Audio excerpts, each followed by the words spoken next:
아브라함을 부르셔서 너는 복이 될지라 라고 하셨던 그 하나님의 약속이 아들 이삭에게 전수되었습니다.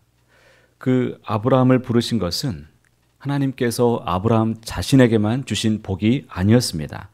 아브라함을 통해서 하나님은 그 자손의 하나님이 되시기를 원하셨습니다. 뿐만 아니라 하나님은 아브라함의 후손이 거할 수 있는 가나안 온 땅을 그들에게 주어서 그들의 기업이 되게 하셨고, 하나님은 그들의 하나님이 되시기를 원하셨다라고 이미 말씀하신 바가 있었습니다. 하나님은 약속에 신실하신 하나님이십니다. 오늘 우리의 모든 여정을 하나님이 다 관여하고 계시고 지켜보시고 선한 방향으로 이끄심을 믿으시기를 바랍니다. 우리의 연약함 때문에 혹 하나님이 우리를 실망하실 수도 있을 것입니다. 우리의 불순종으로 인해서 하나님의 또 뜻하신 그 계획들이 혹 이것이 잘못되지는 않을까, 그런 염려도 있을 수 있겠지만, 여러분, 하나님은 자신의 계획을 마음대로 바꾸지 않으십니다. 오늘 말씀에서도 하나님이 아브라함과 그 후손 사이에 맺어진 그 언약을 하나님이 신실하게 이루어 가시는 분이심을 우리가 볼 수 있습니다. 이삭이 나이가 많았습니다. 이제 눈이 어두워졌고 잘 보지 못하게 되었습니다. 자신이 언제 죽을지 알 수 없었기 때문에 하나님의 언약을 이을 이 사람을 축복하기를 원했습니다. 에서도 야곱도 모두가 이삭이 낳은 쌍둥이 아들입니다. 그런데 그 어머니 리브가가 하는 것을 보면 좀 이해하기 힘든 면이 오늘 말씀 속에 나타납니다. 아버지 이삭이 큰아들 에서를 축복하려고 했습니다. 그런데 남편을 속여서 작은 아들 야곱이 대신 축복을 받도록 만들었습니다. 상식적으로 보면 좀 이해하기 힘든 면이죠. 사람에게는 누구나 다 편애가 존재합니다. 아버지 이삭은 남자답게 사냥을 잘하는 에서를 좋아했습니다.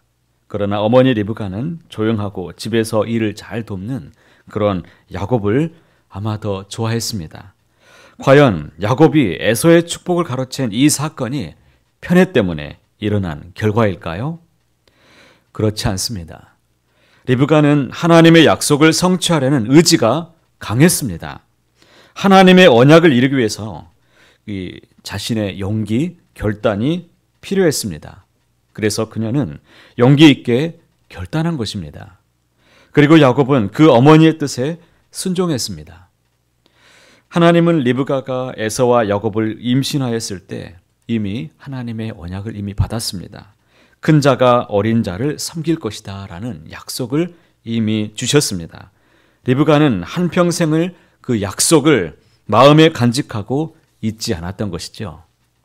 물론 이삭을 속이는 인간적인 방법을 동원하였지만 하나님은 그것까지도 선하게 사용하셔서 약속을 성취해 내셨습니다. 리브가는 두려워하는 야곱에게 저주를 내게 돌리라고 말했습니다. 축복은 아들이 받기를 원했던 것입니다. 이것은 이 땅에 하나님의 약속을 성취하기 위해서 오신 바로 예수님의 뜻이기도 합니다.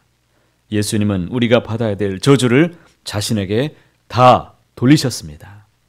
그리고 우리에게는 하나님의 축복을 대신 받도록 만드셨습니다. 예수님은 우리를 약속의 자녀로 만들기 위해서 십자가에서 저주를 대신 받으신 것입니다.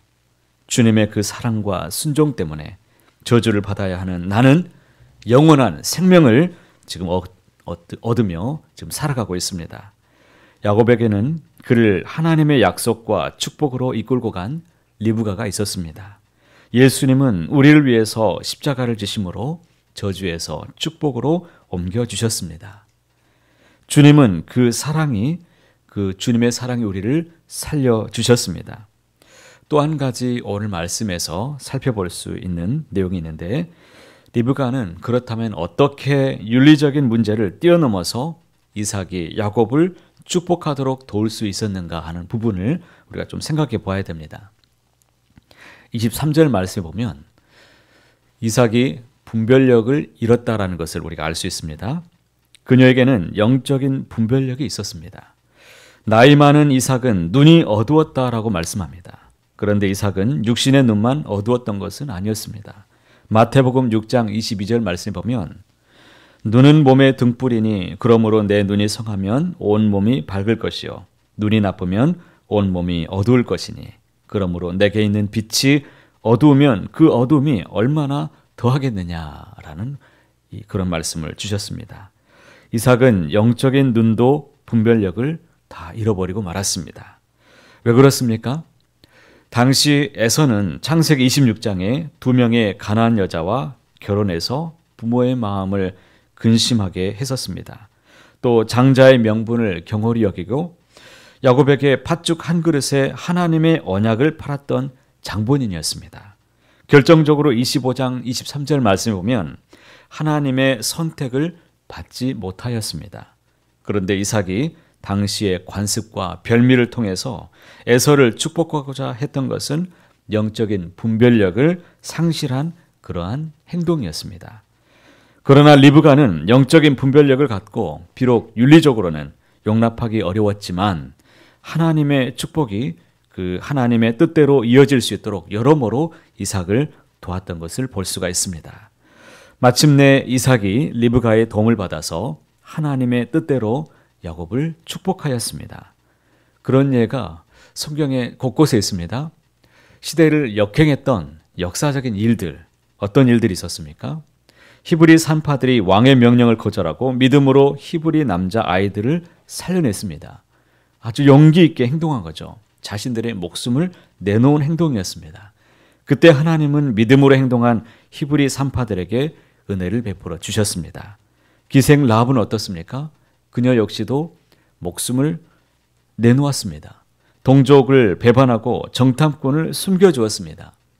여호와께서 자기를 경외하는 믿음이 있는 이 기생 라합을 메시아의 조상의 반열로 높여주시고 축복해 주셨습니다. 이처럼 하나님은 이삭이 나이 많아 영육간의 눈이 어두워졌을 때 리브가를 통해서 이를 방치하지 않으시고 영적인 분별력을 갖고 이삭을 도와서 하나님의 축복의 큰 물줄기를 바로잡도록 하나님이 만들어 주셨습니다. 오늘도 하나님은 우리를 도우시는 하나님이십니다. 우리의 연약함과 실수마저도 하나님은 그것을 선하게 바꾸셔서 사용하시는 분이십니다. 우리가 하나님의 언약의 백성임을 내가 믿는다면, 내가 복 있는 자로 주 앞에서 살기를 원한다면 하나님은 이러한 축복의 물줄기 속에서 하나님의 역사를 우리 하나님은 이어가고 또 이루어 가실 것을 믿습니다. 바라기는 오늘 한날도 주님의 약속의 큰 물줄기를 크게 바라보고 굳게 믿고 믿음으로 기도하여서 하나님의 나라를 이루어가는데 귀히 쓰임받는 저와 여러분이 되시기를 바랍니다. 여러분의 기도가 또 하나님 앞에 상달되고 하나님이 이루시기를 원하시는 모든 곳곳에 그 기도가 다 쓰임받게 되시기를 축복합니다. 기도하겠습니다.